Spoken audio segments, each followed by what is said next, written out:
Hello MSc, welcome to by my channel. MSc fourth semester की हम study कर रहे थे। एमएससी फोर्थ सेमेस्टर में हम ग्रीन केमिस्ट्री की स्टडी कर रहे थे। अब ग्रीन केमिस्ट्री में हमारे पास जो यूनिट आती है, फर्स्ट यूनिट आती है, जो लास्ट वीडियो में मैं सेकंड थर्ड यूनिट को बता चुका था। उसके बाद एक फर्स्ट यूनिट आती है, introduction of current status of chemistry. फिर आता है जो नेक्स्ट टॉपिक आता है, the environment evolution of the environment movement. Environment movement ये गलत आ गया, मूवमेंट एम ओ वी आएगा यहाँ पे, एम ओ वी, यहाँ पे बी नहीं है, BEMENT movement. Public awareness and dilution of the solution of pollution and pollution prevention. कि dilution of the solution of pollution ये क्या है ये बता दूंगा।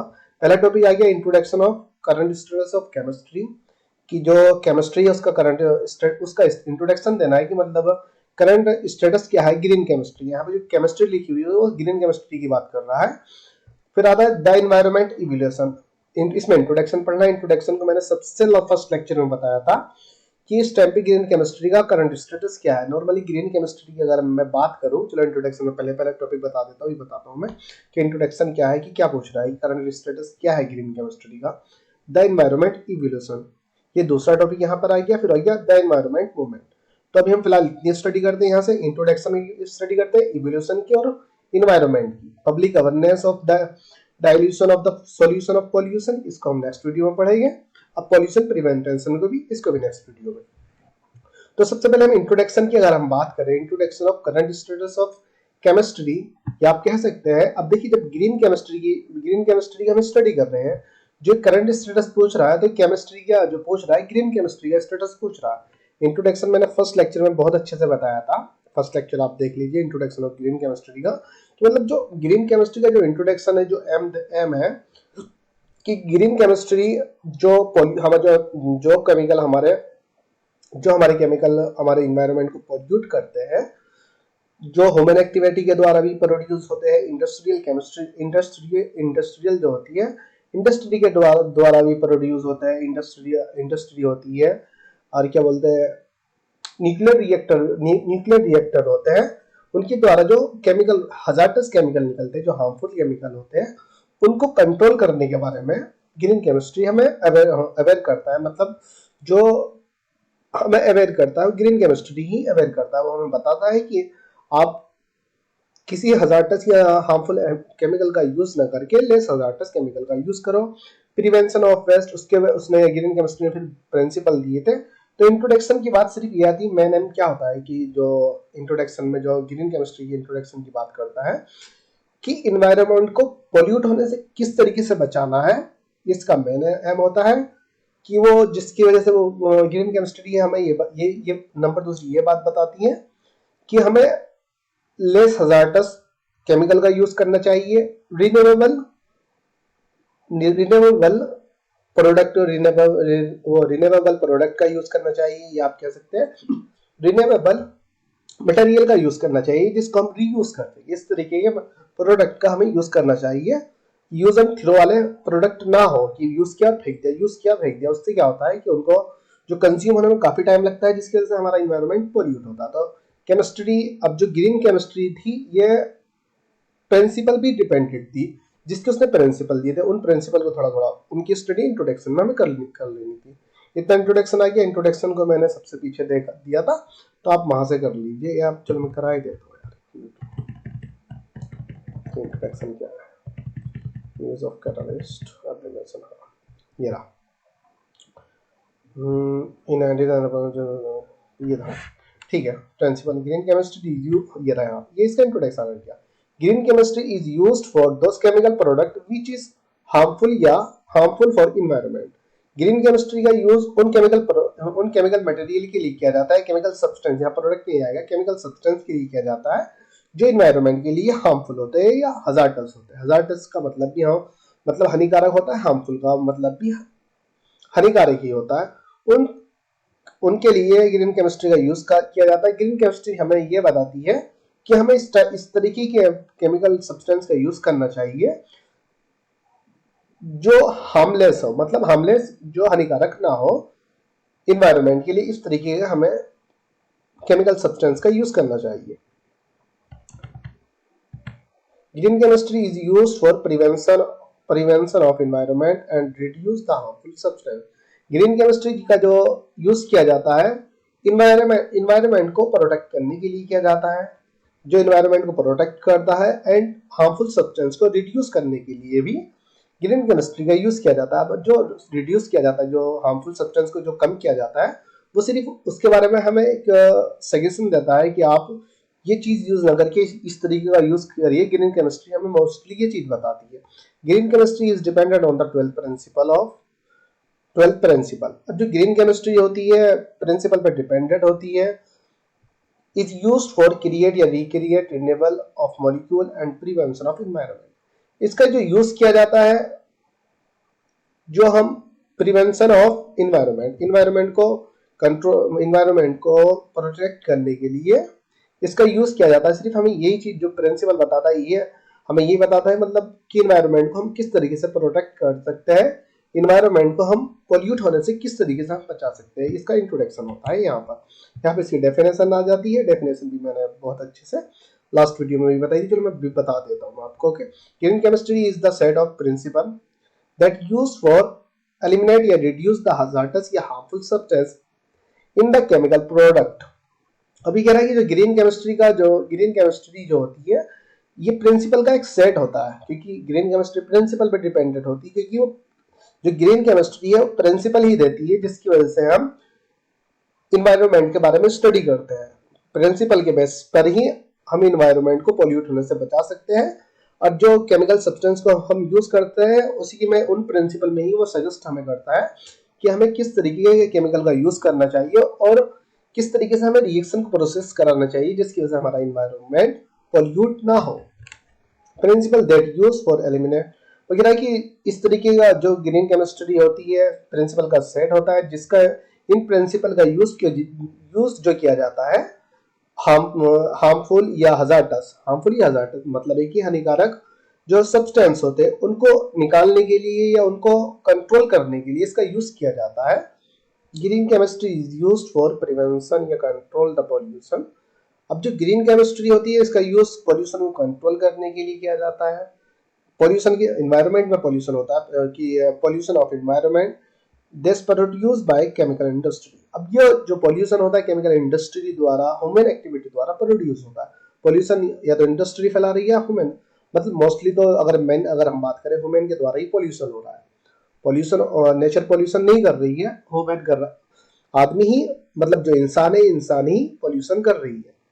वो इंडस्ट्री या इंडस्ट्रियलाइजेशन ज्यादा मैक्सिमम हो रहा है, और जो कंपनियां होती है वो अपना फायदे के लिए, अपने बेनिफिट के लिए वो चीप प्रोडक्ट का यूज करती है। अब जब चीप प्रोडक्ट होते हैं मतलब चीप केमिकल का यूज करते हैं जिनकी वजह से सस्ता हो मार्केट में उसको लाया जाए। जैसे अगर मैं बात करूं, काफी सारे एग्जांपल हमारे सामने है। अगर आप साबुन की बात करो तो बहुत से साबुन तो बहुत अच्छी क्वालिटी में आते हैं, लेकिन बहुत सस्ते होते हैं। उसमें उस तरीके का चीप केमिकल का यूज किया हुआ है, तो वो हमारे जैसे कपड़े धोने के पहले के टाइम में आते थे, घड़ी का साबुन आता था, वो बहुत ज्यादा मतलब सॉलिड होता था। अगर तुम उसे हाथ पे लगा लो उसको ग्रीन आपके हाथों में भी लगा रह जाएगा, कपड़े पे भी अगर लगाओगे तो वो चिपक जाता था। मतलब इस तरीके के केमिकल का यूज ना करके अब आज के टाइम में तो लिक्विड फॉर्म में आ गए, तो लिक्विड फॉर्म में जो सोप आए हैं वो कम हजार्डस है, लेकिन जो पहले सॉलिड थे वो थोड़ा मैक्सिमम हजार्डस थे। तो हमें ग्रीन केमिस्ट्री हमें ये बताती है कि कौन सा प्रोडक्ट होता है, जो केमिकल डिजाइन होता है कि कौन से केमिकल हमारी इन्वायरमेंट के लिए हजार्डस है या वो पॉल्यूट ज्यादा कर रहे हैं, तो उन पे कंट्रोल हमें किस तरीके से कर लिया जाए। तो यहाँ पे इंट्रोडक्शन हो जाता है। तो उसके बाद हम बात करते हैं इवोल्यूशन ऑफ इन्वायरमेंट। अब इवोल्यूशन ऑफ इन्वायरमेंट की अगर मैं बात करूं तो कह रहा है कि जो इन्वायरमेंट है, जो वातावरण जो पर्यावरण जो बना है वो किस तरीके से बना है, कि इन्वायरमेंट का इवोल्यूशन हुआ है किस तरीके से हुआ।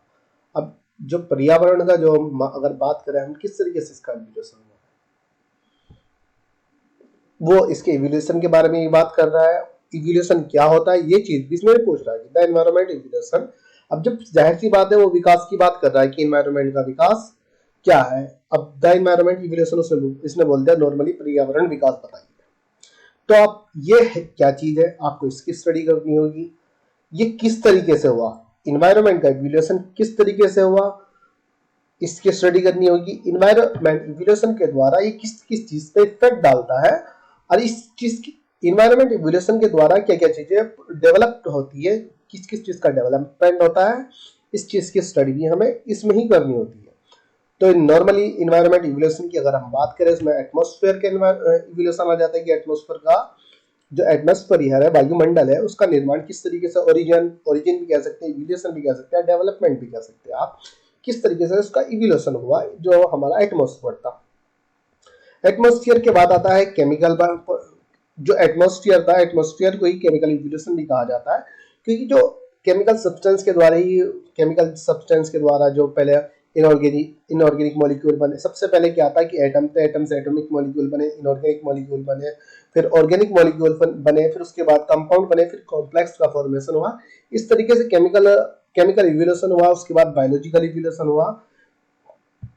तो हम केमिकल इवोल्यूशन की स्टडी करेंगे, बायोलॉजिकल इवोल्यूशन की स्टडी करेंगे। वहीं उसमें आता है इकोलॉजिकल इवोल्यूशन। जो इकोलॉजी सिस्टम होते हैं, इनका भी इवोल्यूशन किस तरीके से हुआ, ये सब इन्वायरमेंट के कारण हुआ। जैसे इन्वायरमेंट का इवोल्यूशन हुआ, इन्वायरमेंट जो पृथ्वी के लिए इफेक्टिव हुए।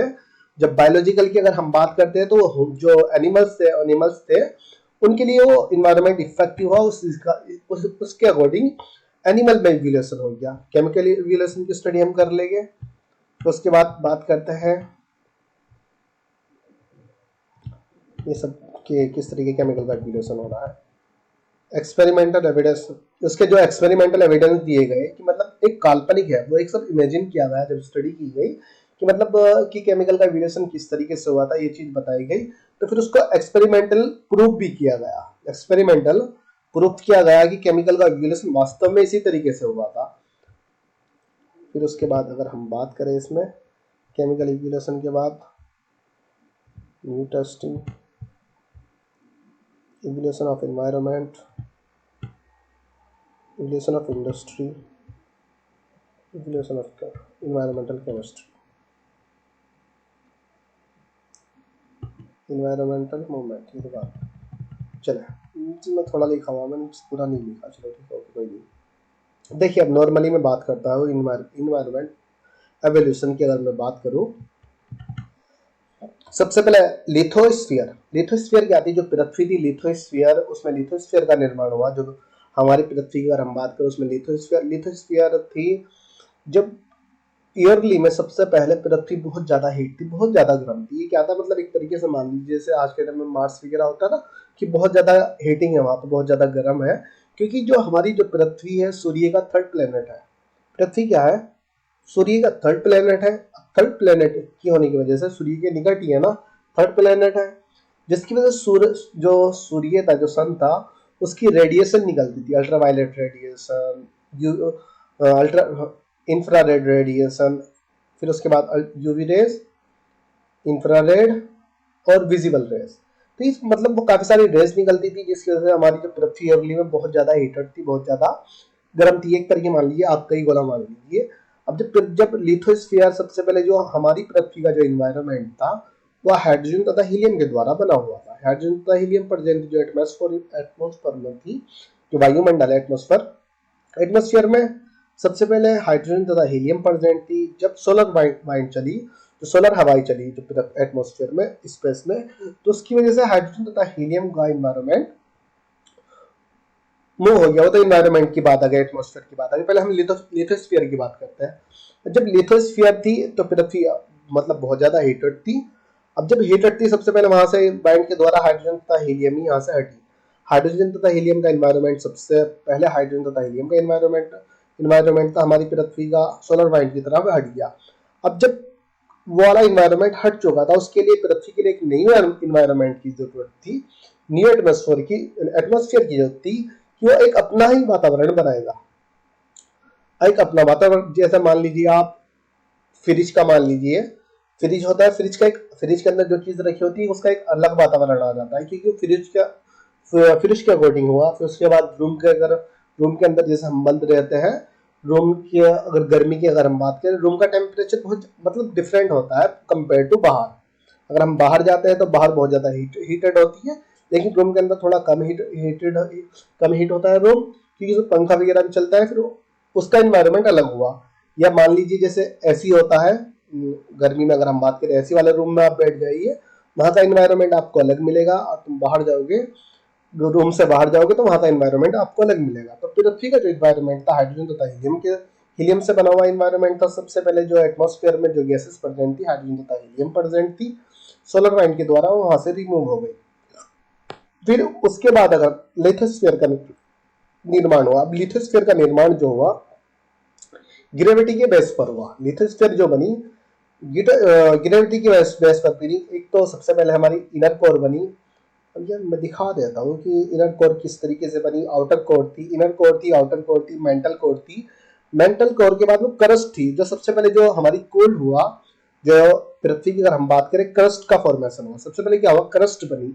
अब जब क्रस्ट थी तो एक तरीके से मान लीजिए खुरन होता ना, जब चोट लग जाती सबसे पहले खुरन जम जाता है, लेकिन खुरन के अंदर की अगर हम बात करें तो एकदम से ठीक नहीं हो पाता, लेकिन खुरन को अगर तुम उतार दोगे तो फिर दोबारा घाव आ जाएगा। ऑब्वियसली पहले लेयर पहले आ जाती है, फिर अंदर से बाद में ठीक होता है। इस तरीके से होता ना, अगर चोट की अगर हम बात करें, नॉर्मली यही चीज थी। तो सबसे पहले क्रस्ट का जैसे निर्माण हुआ पृथ्वी पर, तो क्रस्ट तो थोड़ी कूल थी। जो क्रस्ट है, सबसे पहले क्रस्ट। अब जो अंदर का एनवायरनमेंट था वो बहुत ज्यादा गर्म था, बहुत ज्यादा हीट था जो पृथ्वी का। अभी लाइफ एक्सिस्ट नहीं कर रही थी। जो साइंटिस्ट का मानना है कि जो पृथ्वी थी, पृथ्वी में भी लाइफ एक्सिस्ट नहीं हुई। लाइफ तो बाद में एक्सिस्ट हुई, पहले केमिकल इवोल्यूशन हुआ है, एटमोस्फियर बना है, फिर उसके बाद लाइफ एक्सिस्ट हुई। अब जो इनर कोर का फॉर्मेशन हुआ, जो उसमें हैवी मेटल थे, हैवी मेटल जो बहुत ज्यादा हैवी मेटल थे, वो सबसे ज्यादा इनर कोर के अंदर चले गए। फिर उसके बाद एक आउटर कोर आई। आउटर कोर में ये लिक्विड जो कम गिरेवेट वाले थे, मतलब जिनका वेट कम था, तो आउटर कोर में आ गए। आउटर कोर के बाद मेंटल कोर में आ गए। मेंटल कोर, एक मिनट दिखाता हूँ, ठीक है, एक मिनट रुकिए। सब कैसे हुआ,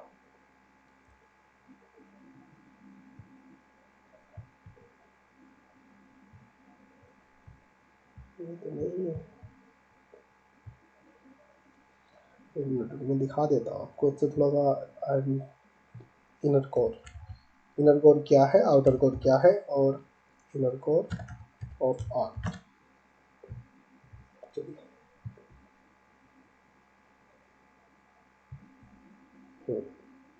ध्यान दे दीजिए,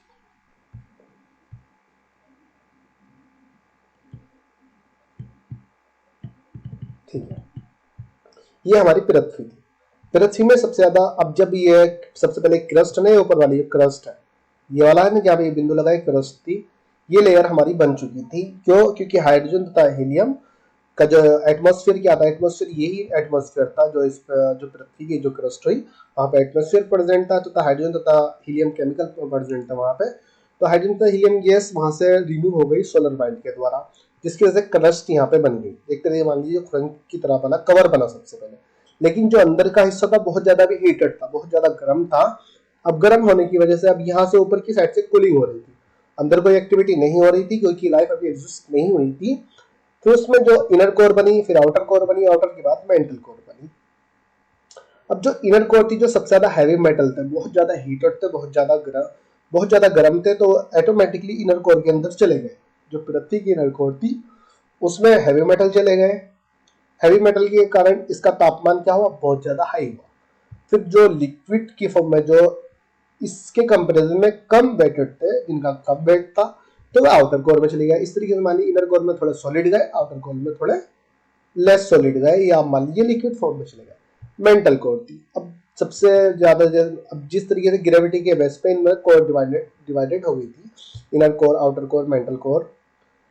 ये क्या हुआ, लिथोस्फीयर का निर्माण हो गया। लिथोस्फीयर के बाद अगर हम बात करें, एटमॉस्फेयर बना। अब लिथोस्फीयर के बाद जो एटमॉस्फेयर बना, अब एटमॉस्फेयर का निर्माण होना था। अब जैसे जैसे ये कूलिंग हो रही थी, पृथ्वी पे टेम्परेचर थोड़ा थोड़ा डिक्रीज हो रहा था। डिक्रीज कैसे हो रहा था, जो इवोपरेट हो रहा था, जितने भी इवोपरेट मतलब ये गर्म होने के बाद जितने भी केमिकल निकल रहे थे उसमें से, सबसे पहले कार्बन डाइऑक्साइड सबसे सबसे मैक्सिमम अमाउंट में निकली, तो इन्वायरमेंट जो हमारी जो ग्रीन गैस बनी है सबसे पहले कार्बन डाइऑक्साइड ही बनी है, क्योंकि सबसे ईयरली की अगर हम बात करें सबसे पहले वॉल्केनिक इरप्शन ज्यादा हो रहे थे, मतलब पृथ्वी से कोई स्टार आके टकरा दिया। जितने भी आपको बड़े बड़े गड्ढे मिलते हैं, तो साइंटिस्टों का मानना यही है, जो साइंस मानती है कि जो जितने भी पृथ्वी पर गड्ढे हुए हैं इनसे हजारों करोड़ों साल पहले कोई स्टार आके टकराए होंगे, कि स्टार टकराए होंगे या अलग अलग तरीके से इनमें टकराव हुआ होगा, जिसकी वजह से वोल्केनिक इरप्शन बने, जहां लावा निकलता है। समुद्रों का निर्माण हुआ, समुद्र का निर्माण तो पानी के द्वारा, लेकिन जो गड्ढे वगैरह बने हैं ये सब पृथ्वी की से डिफरेंट टाइप के एवोल्यूशन तभी हुए हैं कि मतलब स्टार पृथ्वी से आगे टकराए हैं, टकराने की वजह से अलग अलग तरीके से पहाड़ों का निर्माण हुआ। तो जो साइंस मानती है, साइंस यही चीज मानती है। तो सब एटमॉस्फेयर की अगर हम बात करें, एटमॉस्फेयर का एवोल्यूशन के सबसे पहले कार्बन डाइऑक्साइड प्रेजेंट थी। अब जब कार्बन डाइऑक्साइड पर वॉल्केनिक इरप्शन हो रहे थे, वॉल्केनिक इरप्शन में मेथेन गैस निकली, नाइट्रोजन निकली, और जब नाइट्रोजन ये इवोपरेट हो रहे थे, क्या हो रहे थे, गर्म गर्म फॉर्म में निकल रहे थे। अब जैसे एटमॉस्फेयर में जा रहे थे, ऊपर की साइड में जा रहे थे, पृथ्वी पे क्रस्ट लेयर बन चुकी थी, जो क्रस्ट बन चुकी थी, अब ग्रेविटी के कारण जो पृथ्वी थी इन गैसेस को बाहर नहीं जाने दे रही थी, क्योंकि हमारी पृथ्वी में क्या है, ग्रेविटी प्रेजेंट है। ग्रेविटी के कारण नहीं तो हम किसी चीज को ऊपर फेंकते हैं वो नीचे आ जाती है, क्यों, क्योंकि पृथ्वी की ग्रेविटी है, अगर हम किसी चीज को ऊपर फेंकेंगे तो नीचे आ जाती है, वो सिर्फ ग्रेविटी का कारण होता है। तो ग्रेविटी के कारण वह गैसेस को एटमोस्फेयर में ही होल्ड करके रखी हुई थी। अब वहां कंडेंसेशन हो रहा था, अब कंडेंसेशन की वजह से रेन हो रही थी, वो लिक्विड फॉर्म में फिर नीचे आ रही थी, फिर वो इवेपोरेट हो रहा था, फिर कंडेंसेशन ऊपर हो रहा था। अब वॉल्केनिक इरप्शन बहुत ज्यादा हो रहे थे, वॉल्केनिक इरप्शन मतलब लावा बन रहे थे, लावा से गैसेस निकल रही थी। अब जब गैसेस निकली, अब मैथेन निकला, हाइड्रोजन निकली, नाइट्रोजन निकली, कार्बन डाइऑक्साइड सबसे पहले ग्रीन हाउस गैसेस प्रेजेंट ही थी। अब जब वाटर के साथ डिजोल्व हो रही थी, वाटर के साथ डिजोल्व होने के बाद उसने H2 मॉलिक्यूल भी बनाए, वाटर के साथ अभी फ्री ऑक्सीजन थी। अभी भी जब इन्वायरमेंट का जो फॉर्म एटमोस्फेयर का जो निर्माण हो रहा था, ओरिजिन ऑफ एटमोस्फेयर, अभी भी क्या था, अभी भी फ्री ऑक्सीजन थी, ऑक्सीजन प्रेजेंट नहीं थी, लाइफ एग्जिस्ट नहीं कर सकती थी। अभी सिर्फ इन्वायरमेंट का निर्माण हो रहा था, वो एटमोस्फेयर का निर्माण हो रहा था। अब जैसे जैसे केमिकल सब्सटेंस की अगर हम बात करें, अब मैथेन, नाइट्रोजन, ऑक्सीजन ये सब एटमोस्फेयर में जा रही थी, तो ग्रेविटी के कारण जो हमारी जो पृथ्वी का एटमोस्फेयर था वो उसको स्पेस में नहीं जाने दे रही थी, वही होल्ड कर रही थी, वहां से वो कंडेंसेशन हो रहा था, क्योंकि ऊपर की क्रस्ट लेयर हमारी कूल हो रही थी। तो पृथ्वी की जो क्रस्ट लेयर थी वो कूल हो रही थी, कूल होने की वजह से उसमें कंडेंसेशन हो रहा था, वो फिर रेन फॉर्म में नीचे आ रही थी। और जब रेन, तो उस टाइम के टाइम में, अब से 1000 साल पहले, तो रेन जो बारिश हुई है बहुत ज्यादा बारिश हुई, जिसकी वजह से इन समुद्रों का निर्माण हुआ है। जो समुद्र के जितने भी गड्ढे बने हुए स्टार पृथ्वी की से स्टार टकराए हैं, स्टार के टकराने के द्वारा ही ये गड्ढकों का गड्ढक बने हैं, या वॉल्केनिक इरप्शन जितने भी इसमें लावा वगैरह निकलते हैं, सब ऐसा ही मानना होता है। अभी ये मेरे ध्यान में नहीं आ रहा है कि वो काफी काफी मतलब काफी बड़ा पृथ्वी में बहुत बड़ा गड्ढा है, वो सिर्फ वो भी इसी के कारण हुआ है। साइंटिस्टों का मानना है कि एक टाइम पे इससे कुछ ना कुछ एस्ट्रोनॉट टकराया था, उसकी वजह से ये इस तरीके से हुआ है। तो एटमॉस्फेयर किस तरीके से बना ये भी मैंने बता दिया। लिथोस्फीयर किस तरीके, हाइड्रोस्फीयर वही जो समुद्रों का निर्माण, झरनों का निर्माण, ये सब इसका निर्माण किस तरीके से इवोल्यूशन हुआ है। इसका इवोल्यूशन तब कब हुआ जब एटमॉस्फेयर बन रहा था। एटमॉस्फेयर का जब निर्माण हो रहा था, हमारी गैसेस बन रही थी जो ग्रीन हाउस गैसेस है। अब ग्रीन हाउस गैसेस की वजह से जो पृथ्वी, जैसे जैसे हमारा इन्वायरमेंट, अब इन्वायरमेंट बनता, एटमॉस्फेयर का निर्माण होता गया, अपना एटमॉस्फेयर पृथ्वी ने बना लिया था। उसके बाद जो सबसे पहली लाइफ एग्जिस्ट होती है पानी में होती है, जो समुद्र था, समुद्र में सबसे पहली लाइफ एग्जिस्ट होती है, मतलब पौधे का निर्माण होता है जो नॉन लिविंग था। तो वो कार्बन डाइऑक्साइड की अमाउंट थोड़ा ज्यादा थी, तो कार्बन डाइऑक्साइड को जैसे वो एब्जॉर्ब करता था, वो ऑक्सीजन को रिमूव करता था, कार्बन डाइऑक्साइड को एब्जॉर्ब करता था, ऑक्सीजन को एमिट करता था, कार्बन डाइऑक्साइड को एब्जॉर्ब करता था। तो इस तरीके से ऑक्सीजन का भी निर्माण होता चला गया, फिर हरियाली हरियाली काफी सारी पेड़ पौधों का निर्माण हुआ, तो ऑक्सीजन हमारी पृथ्वी पर प्रेजेंट हो चुकी थी। ये चीजें एनवायरमेंट रेगुलेशन में बताता है। 24 मिनट का लेक्चर हो चुका है। तो द एनवायरनमेंट इवोल्यूशन की अगर हम बात करें, there are many type of evolution which effect on the environment. तो वो कहता है कि मतलब काफ़ी टाइप के इवोल्यूशन है, वो chemical evolution, biological evolution, ecological evolution, ये सब इन्वायरमेंट पे ही इफेक्ट डालते हैं, या इन्वायरमेंट की वजह से ये इवोल्यूशन होता है। एवोल्यूशन क्यों होता है? एवोल्यूशन होता है इन्वायरमेंट के कारण ये एवोल्यूशन होता है। And environment show the many changes in the biotic and abiotic component of environment is it's called environmental evolution। तो कह रहा है कि जो environment होता है many टाइप के changes को show करता है। जो जब भी environment का evolution होता है, या environment जो पर्यावरण होता है, पर्यावरण में अगर कोई changes हो रहा है तो उसके कारण जो जैविक जैविक कंपोनेंट हो गए, अजैविक हो गए, जैविक जीव मान लीजिए, जबकि जो एनिमल वगैरह और अजैविक की अगर हम बात करें जो प्लांट वगैरह है, तो एबायोटिक कंपोनेंट हो गए, तो उसमें चेंजेस देखने को मिलता है इन्वायरमेंट के कारण। उसे ही हम इन्वायरमेंट इवोल्यूशन कहते हैं। उसमें सबसे पहले केमिकल इवोल्यूशन आ जाता है। मैनी टाइप की अगर हम बात करें, chemical evolution, biological evolution, ecological evolution. हम केमिकल इवोल्यूशन की स्टडी कर लेते हैं।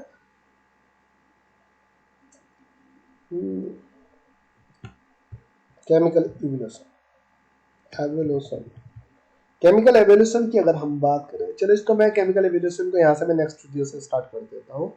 नॉर्मली इंट्रोडक्शन मैंने दे दिया। बेसिकली इंट्रोडक्शन क्या है, कि जो इन्वायरमेंटल इवोल्यूशन का इंट्रोडक्शन है वो क्या है, उसको बता चुका हूँ। नॉर्मली तो चीज़ समझ में आ गई कि किस तरीके से इन्वायरमेंट का इवोल्यूशन हुआ, इन्वायरमेंट इवोल्यूशन में हमें क्या स्टडी करना है, कि वो हमसे कहना क्या चाह रहा है, ये चीज़ हमें समझ में आ चुकी है। यहाँ से मैं नेक्स्ट वीडियो से आपको बता देता हूँ ना, लेक्चर बहुत ज़्यादा लेंथी हो जाएगा।